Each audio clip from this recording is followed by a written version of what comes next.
Elon Musk is in the news again. It should be a triumphant news accounts of what he's done. This huge Starship rocket, the largest and most powerful rocket in history, launched successfully with its Dragon capsule, and it's bringing back the stranded astronauts that were supposed to be only there days, and for a variety of reasons we can't get into, some of them political perhaps, they didn't get a chance to return for months. In other words, Elon Musk has developed the most successful space program in the history of space travel. He's superseded Boeing that couldn't pull it off. He's superseded NASA itself. So this should be, again, a celebratory moment. Instead, he is at the height of his unpopularity.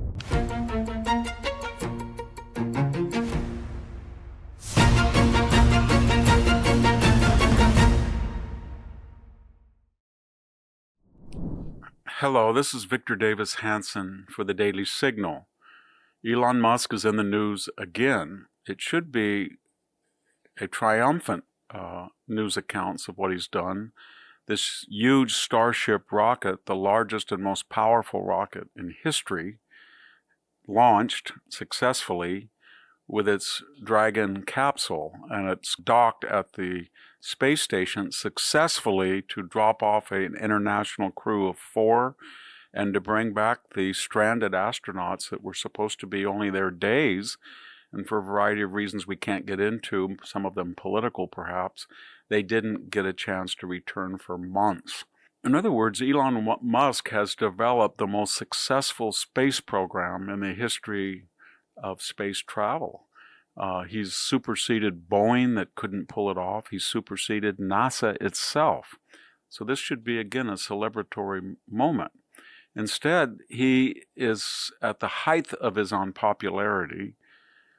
Recently, former vice president candidate Tim Walz on the Democratic ticket has been touring the country. He's associated Elon Musk with being a Nazi, fascist. He said the salute was a Nazi salute. I don't think it was at all.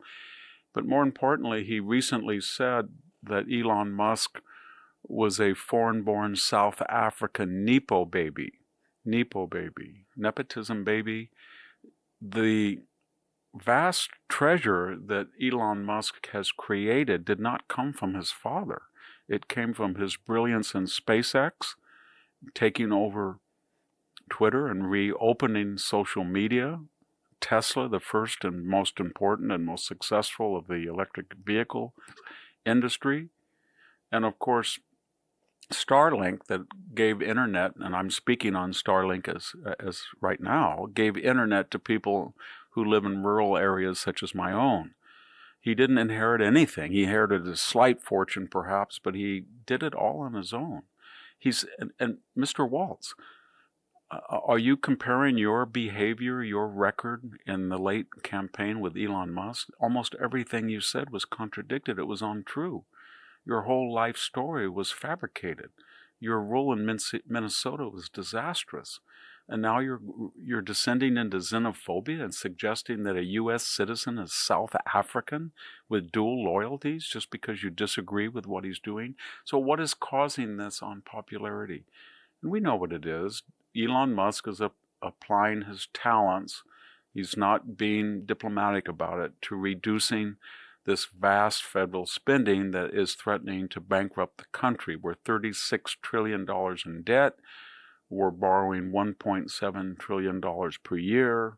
The interest alone is costing us $3 billion a day, and no one is doing anything.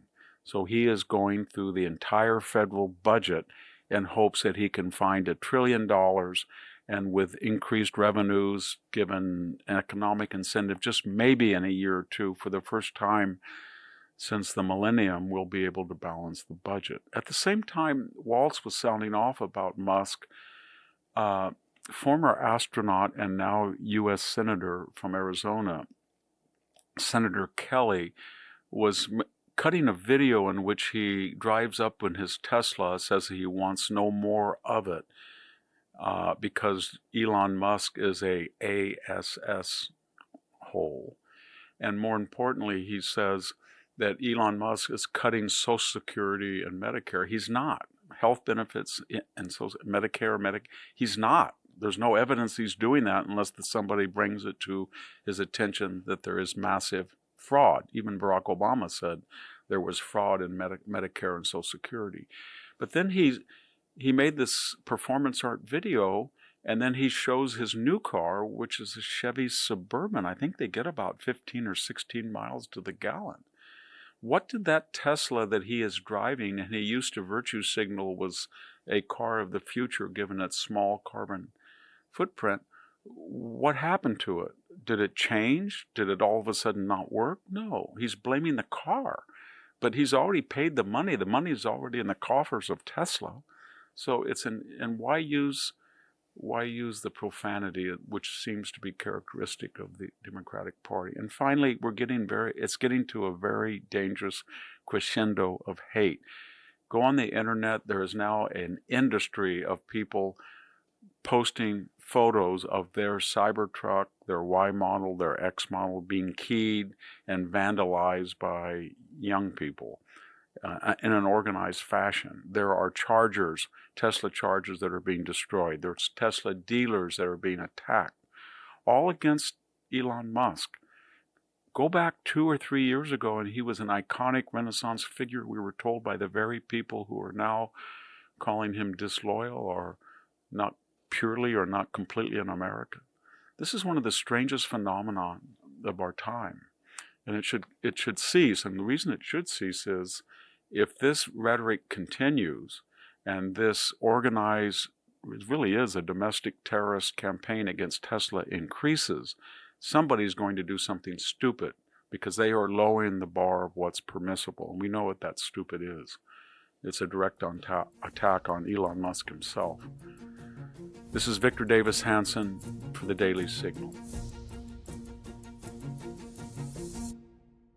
Thank you for watching today's podcast. And for more news like that, subscribe to the Daily Signal. And maybe you can check out my own website at victorhanson.com for podcasts, lectures, ultra series behind a paywall, but more importantly, just daily columns that are accessible and free to everyone. Thank you very much.